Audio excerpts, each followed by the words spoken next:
My sister stole my wedding husband and got pregnant, but when she tried to move into our newly bought house, she was in for a surprise. I always thought betrayal would feel like a sudden punch to the gut. Instead, it crept up slowly, wrapping around my throat like a silk scarf until I couldn't breathe. The day I caught them together, I wasn't even supposed to be home. My name is Ivy, and I was supposed to be picking out flower arrangements for my wedding. But a migraine had forced me to reschedule, and I returned to find my sister Sophie's car in our driveway. Strange, since she should have been at work. The front door was unlocked. I heard giggling from upstairs, my bedroom. My feet felt heavy as I climbed each step, my heart already knowing what my mind refused to accept. Jamie. Sophie's voice drifted through the crack in the door. We should tell her soon. I know, baby. After the wedding. Okay? We'll figure it out. My hand trembled as I pushed the door open. There they were, my fiancé and my sister tangled in my sheets. The same sheets Jamie and I had picked out together at Bed Bath & Beyond last month. Ivy. Sophie scrambled to cover herself, but Jamie just sat there frozen. Oh God. This isn't, we were going to what? My voice sounded foreign, eerily calm. Wait until after the wedding to tell me you've been sleeping with my fiancé. Jamie finally found his voice. Ivy, please. We didn't mean for this to happen, it just did. I laughed. Actually laughed. How long? Sophie started crying. 3 months, and I'm pregnant. The room spun. 3 months. While I'd been planning our wedding, picking out china patterns and writing my vows, they'd been planning their own future. Get out, I whispered. When neither moved, I grabbed Jamie's clothes from the floor and threw them at him. Get out. They dressed quickly, Sophie sobbing the entire time. I stood in the doorway blocking their exit. The ring. Jamie blinked. What? The engagement ring. Give it back. He slipped it off my finger, his touch making my skin crawl. As they shuffled past me, Sophie reached for my arm. Ivy, please, we need to talk about this. I jerked away. Don't touch me ever again. The next few days passed in a blur. My mother called constantly, leaving voicemails that grew increasingly frustrated. Ivy, you need to come home. Sophie's devastated. She needs her sister right now. I finally answered on the 4th day. She needs me. Are you serious? Sweetheart, these things happen. Sophie and Jamie, they're in love, real love, and with the baby coming. Stop. My voice cracked. Just stop. We're having a family dinner tonight, she continued, as if I hadn't spoken. Everyone will be there. We need to discuss the situation like adults. I showed up against my better judgment. The dining room felt suffocating. Sophie and Jamie sitting together, my mother hovering anxiously, my father staring at his plate. We're getting married next month, Sophie announced, her hand protectively over her stomach. A small ceremony, nothing fancy. My mother beamed. Isn't it wonderful? You'll be an aunt, Ivy. I stood up so quickly my chair toppled backward. Wonderful. My sister sleeps with my fiancé, gets pregnant, and that's wonderful. Now Ivy, my father finally spoke. What's done is done. We need to move forward as a family. A family? I grabbed my purse. You want to know what family does? Family protects each other. Family doesn't steal your happiness and expect you to celebrate their betrayal. Sophie started crying again. She'd always been good at that.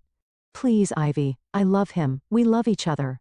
I looked at them all, my sister's tears, Jamie's guilty face, my parents' pleading eyes. In that moment, something inside me hardened. They wanted me to forgive and forget, to play the supportive sister and daughter. Instead, I walked to the door, pausing only to say, congratulations on your perfect little family. I hope you're all very happy together. As I drove away, my phone buzzed with messages I wouldn't read. They thought this was the end. Poor Ivy, running away to lick her wounds. But they were wrong. This wasn't the end, this was just the beginning. I pulled into my best friend Eric's driveway, my hand steady on the wheel for the first time in days. He opened the door before I could knock, took one look at my face, and pulled me into a hug. I need your help, I whispered against his shoulder. Anything. I want to buy a house. I pulled back to meet his confused gaze. Their dream house specifically, and I know exactly how to do it. 6 months can change everything. I sat in Craig's office, watching him review the quarterly reports I'd prepared. My mentor's eyebrows rose higher with each page. Ivy, these numbers are exceptional. He set down the papers. You've doubled your client portfolio since spring. I smiled, thinking of the sleepless nights and endless coffee runs that had gotten me here. Thank you. I've been focused. Focused is an understatement. The board's noticed. There's talk of a promotion. My phone buzzed. Another ignored text from Sophie. I switched it to silent without looking. Speaking of focus, Craig leaned forward. How's the house hunting going? Actually, I'm closing on a property next week. I tried to keep my voice neutral. The Victorian on Maple Grove, Craig whistled. That's quite a purchase for a first-time buyer. You sure about this? More than anything. After work, I met Eric at our usual coffee shop. He was already there, laptop open, real estate documents spread across the table. The sellers accepted your offer, he said without preamble. But there's something else. Look at this. He turned his laptop toward me. On the screen was Sophie's social media post. Can't wait to start our new chapter. Dream home, baby on the way. Below was a photo of her and Jamie in front of the same Victorian house I was about to own. They don't know, I said, sipping my coffee. They think they're getting it. Ivy. Eric ran a hand through his hair. Are you absolutely sure about this? Once you sign those papers, they're meeting the realtor tomorrow, I cut in, to make their offer. An offer they can't afford, by the way. I've seen Jamie's financials. How did you? Denise in accounting. She owed me a favor. Eric closed his laptop. You've thought of everything, haven't you? Almost. I pulled out my phone, showing him the invitation I just received. Sophie's having a housewarming party next month, for a house she doesn't own yet. My phone rang. My mother this time. I declined the call. They're going to hate you for this, Eric said quietly. They already do. They just pretend they don't. The next week passed in a blur of signatures and legal documents. I sat in my lawyer's office, pen hovering over the final paper. Once you sign, she said, the house is yours.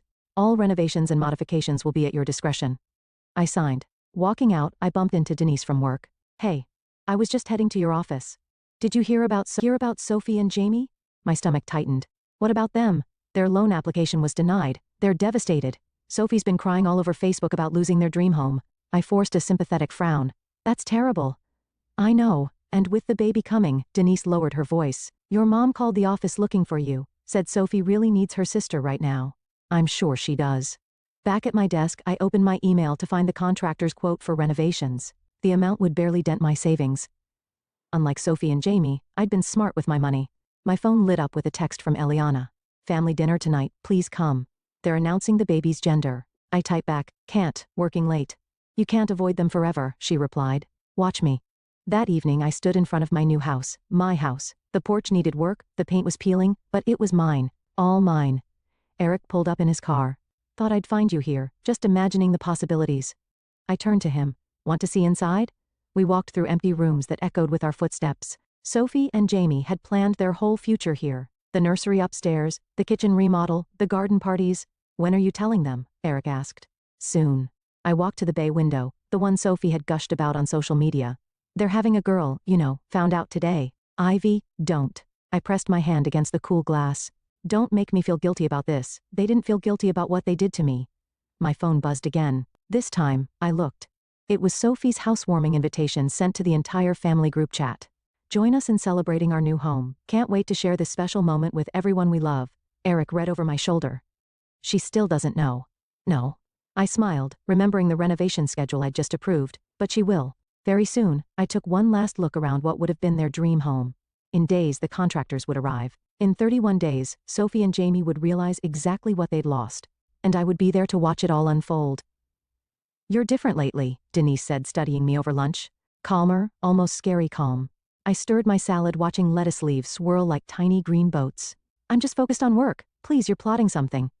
She leaned closer. Spill. Before I could respond, Sophie walked into the restaurant, her baby bump now obvious under her flowing dress. I ducked behind my menu, but it was too late. Ivy, she waddled over, Jamie trailing behind her. I've been trying to reach you for weeks. I've been busy. I kept my voice light, professional. The restaurant was full of my colleagues. Congratulations on the gender reveal. You'd know more if you'd come to family dinners. Sophie pulled up a chair uninvited. We miss you. Jamie stood awkwardly beside her. Hey, Ivy. I ignored him, gathering my things. Sorry, I have a meeting. Wait. Sophie grabbed my arm. The housewarming party. You're coming, right? We found another house, even better than the Victorian. Everything happens for a reason, I met her eyes. Does it? Of course, like me and Jamie, sometimes the universe knows better than we do. Denise choked on her water. The universe. I stood up. Right. Well, I wouldn't miss your housewarming for anything. Outside, Denise caught up with me. Okay. What was that? You look like you were about to either cry or commit murder. Neither. I checked my phone, an email from the contractors confirming next week's start date. I'm just giving the universe a little help. Back at the office, Eric was waiting by my desk. Emergency best friend meeting. Now he dragged me to the stairwell, our usual spot for private conversations. I just overheard Jamie on the phone. He's in trouble, Ivy. Big trouble. What kind of trouble? Gambling debts. He's been betting on sports games, losing big. That's why they couldn't get the house loan. I leaned against the wall. Does Sophie know? No. He's telling everyone they chose a different house because it's better for the baby. Eric ran a hand through his hair. This changes things, right? Changes what? Your plan. I mean, they're already suffering. Maybe that's enough. I thought about my mother's voice messages, all about how Sophie needed support, how blessed they were, how I needed to move on. About Jamie's hand on my sister's stomach at the restaurant, the same hand that used to hold mine. No, I said, it's not enough. That night, I drove past their current apartment. The lights were on, shadows moving behind curtains. They looked happy, normal, like they hadn't destroyed someone else's life to build their own. My phone rang. Eliana? Before you say no, she said when I answered. Hear me out, family brunch, Sunday, just you and me. And okay, yes, Sophie and your mom will be there. But so will I, running interference, please. I hate being stuck between everyone. I sighed. Fine, 1 hour. Sunday arrived, too quickly. I walked into the cafe to find Sophie already crying. These hormones, she sniffled as I sat down. I'm just so happy you came. My mother beamed. See, this is what family does. We come together. Eliana caught my eye and mouthed, sorry. So, Sophie wiped her eyes. The new house is perfect. The owners accepted our offer right away. Jamie says it's meant to be. When do you move in? I asked, knowing the answer. 3 weeks. Just in time to set up the nursery before I get too big. She pulled out her phone. Want to see the photos? The previous owners are doing some renovations before we move in. I looked at the pictures, my house, my renovations. Lovely. We're thinking of calling her Ivy, Sophie said suddenly, after you, to show there are no hard feelings. The cafe went silent. Even my mother looked uncomfortable. No, I said quietly. You don't get to do that. But, you don't get to steal my life, and then name your baby after me like it makes everything okay. Sophie's lower lip trembled. I thought you'd be honored. Honored? I stood up, my chair scraping loudly. You want to honor me? Try not sleeping with my fiancé next time. Ivy? My mother hissed. People are staring. Let them stare. I grabbed my purse.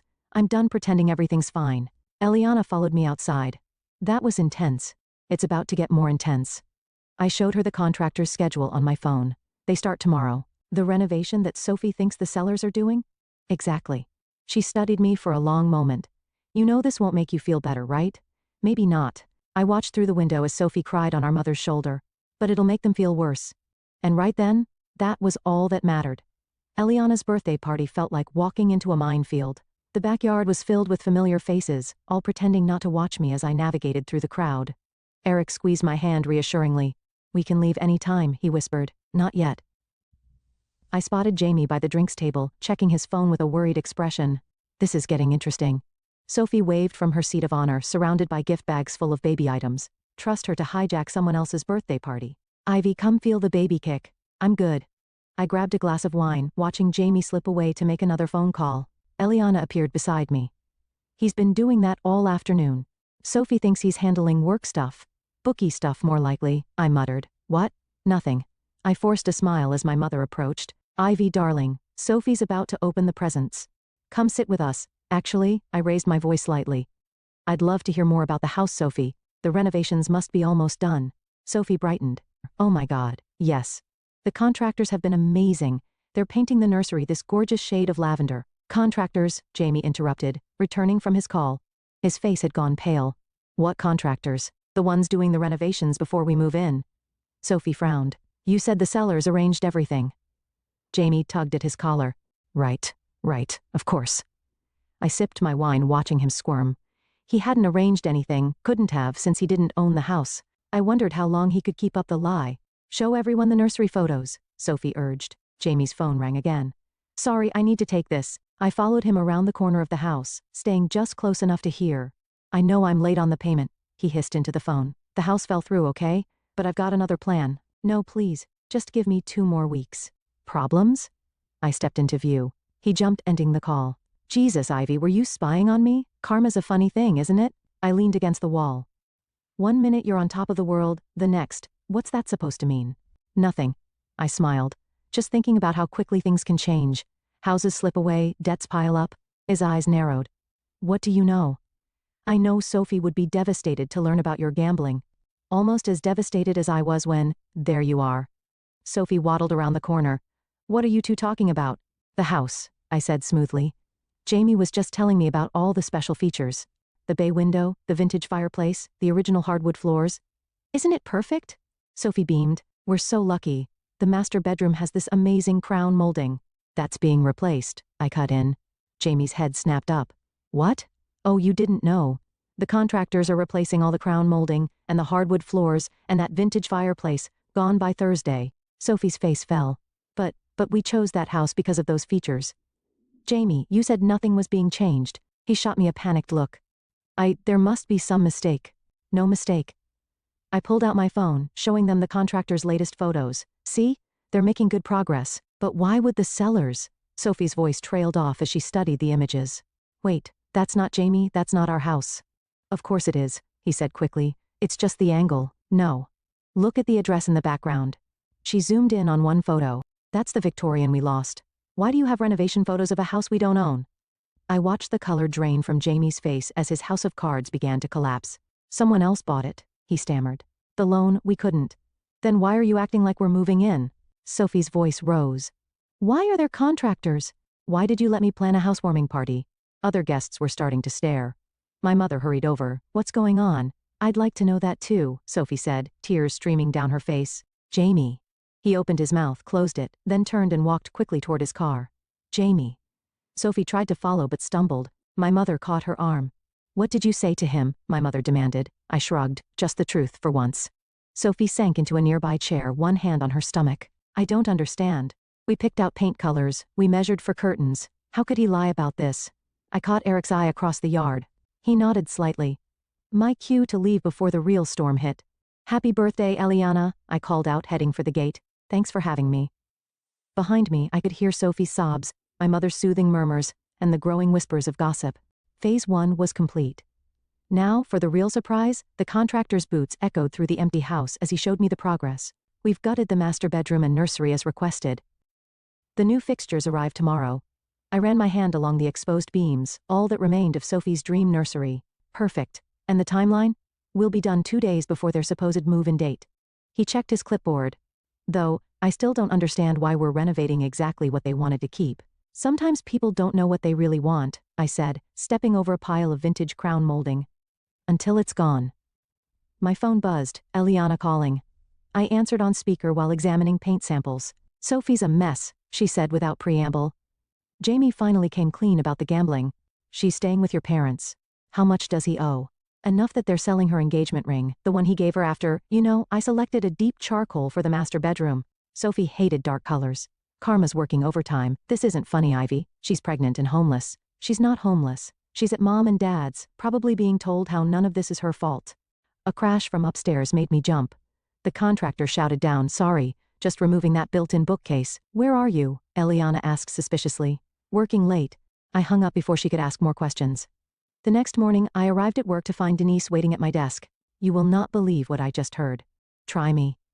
Jamie's been embezzling from the company, small amounts, but it adds up. He thought he could gamble it back before anyone noticed. I set down my coffee. How much? Enough for prison time. She leaned closer. He's cleaning out his desk right now. I walked to the break room, timing it perfectly to refill my cup as Jamie packed his personal items into a cardboard box. Our eyes met across the room. Happy now? He asked quietly. Not yet, I know you're behind this somehow. He stepped closer. The house, the contractors, the audit that caught the missing money. Prove it. His hands clenched around his box. I loved you once, No, I corrected him. You loved what I could give you. Stability, status, a future. Then Sophie offered something more exciting. She needed me. And now, I gestured at his box. Does she still need you? An unemployed gambling addict with possible prison time. Security arrived before he could respond, escorting him out. I watched from my window as he loaded his box into his car, then pulled out my phone to check the contractor's latest update. The Victorian was transforming daily. Gone were the vintage details Sophie had swooned over, replaced by modern fixtures and stark colors. The garden she'd planned to plant was now a concrete patio.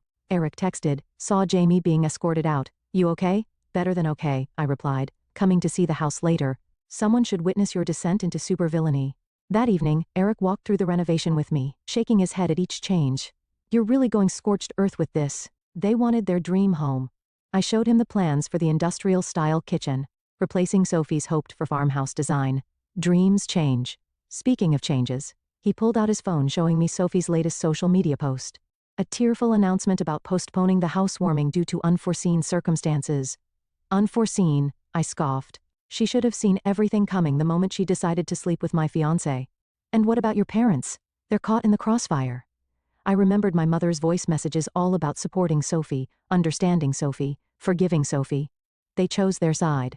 My phone lit up with a text from an unknown number. It was Jamie. Please, she's pregnant. Just tell me who bought the house. We can work something out. Still taking calls from your ex. Eric peered over my shoulder. Not for long. I blocked the number, then opened my email to approve the final renovation changes. You know, Eric said carefully, there's still time to stop this. Sell the house, take the profit, start fresh somewhere else. I walked to the bay window, the last original feature left. Tomorrow it would be replaced with floor-to-ceiling modern glass. They took everything from me, I said quietly. My future, my family, my trust. Now I'm taking something back. And after, when the house is done and they're broken, what then? Before I could answer, headlights swept across the window. A familiar car pulled into the driveway. Is that? Eric moved beside me. Sophie stepped out of her car, staring up at the house. My house, with tears streaming down her face. Showtime, I whispered, heading for the door. What are you doing here? I called from the porch, making Sophie jump. Ivy. She squinted through the darkness. What are you? Why are you in our house? Your house. I stepped into the light. That's interesting. Show me the deed. Sophie's hand went protectively to her stomach. Her default move lately. The sellers never accepted your offer, I finished, because they'd already sold it to someone else. Understanding dawned slowly across her face. No, you didn't. I pulled out my keys, dangling them in the moonlight. Want a tour? She followed me inside, gasping at each renovation. The exposed brick she'd loved was now covered in sleek white paint. The vintage staircase had been replaced with modern floating steps. You're destroying it, she whispered. I'm making it mine. Eric hung back, watching us circle each other like wary cats. Sophie's eyes were red-rimmed, her designer dress wrinkled. Why? Her voice cracked. To hurt me? Why did you sleep with my fiancé? I countered. To hurt me. I loved him. I still love him even after, she choked back a sob. Did you get him fired too? Jamie got himself fired just like he got himself into gambling debt. He was trying to buy this house for us. She gestured at the gutted rooms. For our family. Your family? I laughed. You mean the family you built on the ruins of mine? Sophie sank onto a dusty contractor's stool. I never meant to fall in love with him, but you did. And instead of walking away, you took everything. I moved closer. My fiancé, my future, our parent support. You took it all with a smile, then expected me to celebrate your happiness. Mom and Dad still love you. They tolerate me. They love you. The pregnant daughter, the victim, the one who needs protecting. Eric cleared his throat. Ivy, no. I turned back to Sophie. You want to know the best part? Jamie was planning to sell this house behind your back to pay his debts. She shook her head. You're lying. Check his phone. Check the messages from his bookie. Ask him about the company money he stole. Sophie's face crumpled. Stop it. The perfect life you stole from me, it's falling apart and I get to watch. I'm your sister. You stopped being my sister the moment you chose him over me. A loud crash from upstairs made us all jump. The contractor appeared at the top of the stairs. Sorry to interrupt, but we need to discuss the nursery demolition scheduled for tomorrow. Sophie stood up so quickly she stumbled. Eric caught her arm. You're destroying the nursery. Her voice was barely a whisper. It's my house. I shrugged. I can do whatever I want with it. She reached for her phone with shaking hands. I'm calling Mom. Go ahead. Tell her how the sister she thinks is bitter and lonely actually owns your dream home. Tell her how your perfect husband is a thief and a gambler. Tell her everything. Instead of dialing, Sophie sank to the floor, sobbing. Eric shot me a concerned look. Maybe we should get her out of my house. Good idea. But as I moved to help her up, Sophie grabbed my arm. Please, we can fix this, all of it. I'll leave Jamie. I'll tell Mom and Dad the truth. Just please don't take our home. For a moment, I wavered. She looked so small, so broken. My little sister, the one I'd protected since childhood. Then, I remembered finding her in my bed with Jamie. Remembered her pregnancy announcement at my cancelled wedding venue. Remembered every family dinner where she played the victim while I was cast as the villain. Your home. I stepped back. This was supposed to be my home with Jamie, before you took that future and made it yours. Ivy, get out. When she didn't move, I raised my voice. Get out. Eric helped her up, guiding her toward the door. She paused in the doorway, one hand on her stomach. You know what's worse than having something stolen from you? She asked quietly. Becoming the kind of person who enjoys stealing from others. The door closed behind them with a final click. I stood in my gutted house listening to Sophie's car start up and drive away. My phone buzzed, a text from the contractor. Nursery demolition still on for tomorrow. I stared at the message for a long moment, Sophie's words echoing in my head. Then I type back, proceed as planned. Because some wounds run too deep for mercy. The morning of Sophie's housewarming party dawned bright and clear. I watched from my bedroom window as the bulldozer rolled up the driveway right on schedule. My phone hadn't stopped buzzing since dawn. First Eric, are you sure about this? Then Eliana, Sophie's decorating the house right now. She has no idea. Finally, my mother. Please don't do anything foolish today. I didn't respond to any of them. At exactly noon, cars began arriving. I recognized them all. Family, friends, colleagues. Sophie had invited everyone to witness her perfect life. Ready? Eric asked, appearing beside me. I straightened my blazer and grabbed the envelope from my desk. Time to crash a party. We walked across the street, just as Sophie was welcoming guests on the front porch. She froze when she saw me. You're not supposed to be here. Actually, I smiled. You're not supposed to be here. The bulldozer's engine roared to life. Sophie spun around, her face draining of color as it approached the pristine front lawn. What's happening? My mother pushed through the crowd. Ivy, what have you done? I pulled the papers from my envelope. I'm renovating my property. Your Jamie appeared looking haggard. What do you mean your property? She owns it. Eric's voice carried across the suddenly silent gathering. She bought it months ago. Sophie swayed on her feet. But we signed the papers yesterday. The realtor. Show me. I held out my hand. Show me these papers. Jamie stepped forward. I have them right here. No, Sophie interrupted. You said you had them, but I never saw them. I never actually signed anything, did I? The bulldozer inched closer to the freshly planted garden. Jamie, Sophie's voice rose. Did you lie about the papers too? He backed away. I can explain. Explain what? I pulled out another document. The gambling debts? The embezzlement? Or how you plan to sell this house, my house, to pay it all off? Gasps rippled through the crowd. My mother pressed a hand to her chest. That's not true, she whispered. Jamie would never check his phone, I suggested. Or better yet, ask his bookie. He's right there. I pointed to a man hovering at the edge of the gathering, who quickly turned and hurried away. Jamie lunged for his car, but Eric blocked his path. Running again? You did this, Jamie snarled at me. You set me up. No. I handed the eviction notice to Sophie. You did this to yourself, just like you did this to her. Sophie stared at the paper, tears splashing onto the legal text. All those renovations you knew the whole time. I bought this house the day after you announced your pregnancy. I turned to address the stunned crowd. The day I learned my sister and ex-fiancé had been sleeping together for months. Ivy, my mother stepped forward. This is cruel. Cruel, I laughed. Was it cruel when you told me to be happy for them? When you celebrated their betrayal? When you made me the villain for not forgiving them? The bulldozer's blade touched the first flower bed. Sophie screamed, "Stop it, please. Why should I?" I moved closer. You didn't stop when I begged you to, when I asked why my sister would do this to me. I'm sorry. She fell to her knees sobbing. I'm so sorry, Ivy. Please don't destroy our home. It was never your home. I signaled the bulldozer driver. It was my future you destroyed.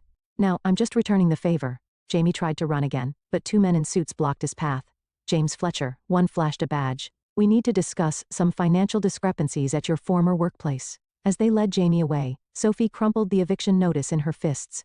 Where are we supposed to go? That's not my problem. I turned to leave, then paused. Oh, and Sophie, don't name your baby after me. She deserves better than that. The crowd parted as I walked away, whispers following in my wake. I heard my mother calling my name, heard Sophie's sobs, heard the bulldozer's engine growling. Eric caught up with me at the sidewalk. Well, that was justified. I was going to say intense. He glanced back at the chaos we'd left behind. Feel better. I watched as my family's perfect facade crumbled, just like the house would soon crumble. Sophie being led away by our parents, Jamie in custody, the party guests fleeing the scene. Ask me tomorrow, I said, and walked away from the ruins of both our dreams. Behind me, the bulldozer began its work.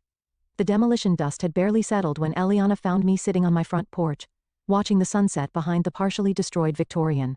Everyone's looking for you, she said, settling beside me. Let them look. She handed me a cup of coffee. Jamie's being held without bail. Sophie's at the hospital. Stress triggered early contractions. The coffee burned my tongue, but I welcomed the pain. It felt real grounding. Did you know, I said, that I used to imagine my whole life in this house? Sunday dinners, Christmas mornings, kids running up and down those stairs. And now I'm going to sell it as is. I gestured at the demolished garden, the exposed beams, the chaos I'd created. Let someone else build something new from the wreckage. My phone lit up, my mother calling again. This time I answered. Where are you? She demanded. Home. This isn't funny, Ivy. Your sister needs you. No, I said quietly. She doesn't, and neither do you. I hung up as Eric's car pulled into the driveway. He carried a box of my old photos, the ones I'd left at my parents' house. Your mom dropped these off at my place, he said. Think she was hoping to find you there. I pulled out a photo, Sophie and me as kids, matching Halloween costumes. We used to be inseparable. People change. No, I crumpled the photo. People reveal who they really are. Eliana's phone buzzed. She read the message, then looked at me carefully. Sophie lost the baby. The words hung in the air like the demolition dust. I waited to feel satisfaction, victory, something. Instead, I felt hollow. Ivy, Eric touched my arm, talked to us. I wanted them to hurt like I hurt. I stared at the ruined house, but this isn't what I wanted. What did you want? I don't know anymore. Headlights swept across the lawn as another car approached. Sophie stepped out, looking pale and small in her hospital gown. You shouldn't be here, Eliana started. But Sophie held up a hand. I need to say something. I stood facing my sister across the debris-strewn yard. She looked at the destruction around us, then back at me. I deserved this, she said softly. All of it. I destroyed your life because I was jealous. You had everything.